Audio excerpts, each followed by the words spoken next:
كانت فرصة أولا لإعادة التأكيد على أنه الحكومة التزمت بواحد العدد ديال الالتزامات ونفذتها، وعلى رأسها الرفع ديال الأجور اللي كان في القطاع العام اللي استفد منه أكثر من 1,000,000 ديال الناس اللي خدامين في القطاع العام. كيف ما كتعرفوا كان واحد الشق الأول ديال 500 درهم في السنة الماضية، والحكومة جددت التزامها بأنه غتصرف الشق الثاني ديال 500 درهم انطلاقا من شهر يوليوز المقبل.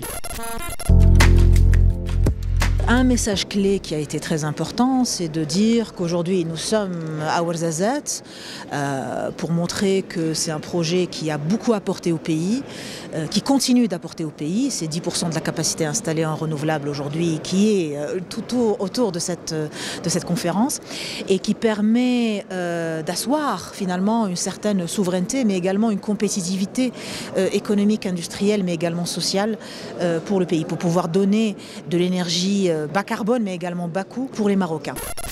اللقاء الهدف منه هو تقديم الفاعلين في مجال البناء والأشغال العمومية وكذلك في المجال الصناعي ما هي الأوراش الكبرى التي تم إطلاقها لا في مجال التجهيزات التحتية، وخصوصا من أجل العمل على تقوية البعد التنموي في بلادنا وتقليص الفوارق المجالية في مجال الطرق، في مجال طرق السيار، في مجال الطرق المزدوجة. هنالك كذلك تنفيذ المخططات الجهوية للتنمية التي تم تعاقدها مع الجهات.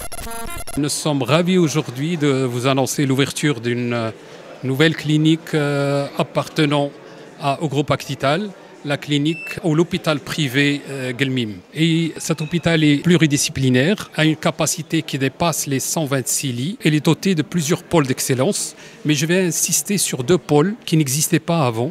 C'est le service de cardiologie interventionnelle,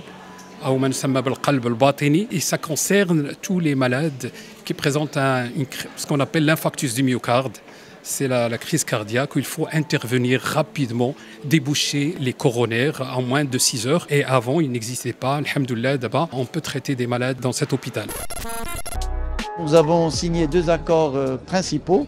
Le premier accord, en fait, c'est celui de l'adaptation de l'agriculture au changement climatique et où le ministère de l'Équipement et de l'Eau se propose d'accompagner le ministère de l'Agriculture au niveau de ses modélisations et au niveau de sa politique anticipative, donc l'accès à l'information tant sur le plan météorologique avec des informations beaucoup plus précises et beaucoup plus détaillées et qui permettent véritablement donc d'anticiper des inondations ou développer des systèmes d'alerte et permettre en fait de sauvegarder aussi donc les capacités de production agricole.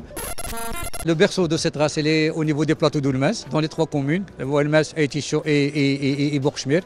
C'est une race allaitante, c'est-à-dire qui donne de la viande et aussi de l'autoconsommation. Il produit en moyenne 1000 à 1200 litres par an, dont la moitié pour le veau et dont la moitié pour l'autoconsommation. Avec le ministère de l'Agriculture, donc il y a tout un programme de sauvegarde et de développement de la race qui a été donc signé avec le ministère en 2023. Et donc c'est la fédération donc, qui le pilote. Les différents axes de ce programme, au fait, c'est faire un plan d'amélioration génétique de la race, faire de l'assimilation artificielle, créer des unités pépinières, former les éleveurs, faire des séminaires pour les éleveurs, faire un programme de recherche et développement. Tout le monde sait qu'on a vécu 7 années successives de sécheresse. J'ai écrit ce livre pour partager avec les jeunes Marocains comment quelqu'un de normal, comme tout le monde, finit par accomplir des choses importantes. Et en fait, si vous lisez le livre, vous verrez que c'est totalement en faisant des choix, chaque fois que j'étais devant une opportunité, d'utiliser mon énergie, d'utiliser ma passion pour la science, mais aussi ma passion pour impacter le monde autour de moi, et en n'ayant jamais peur de l'échec.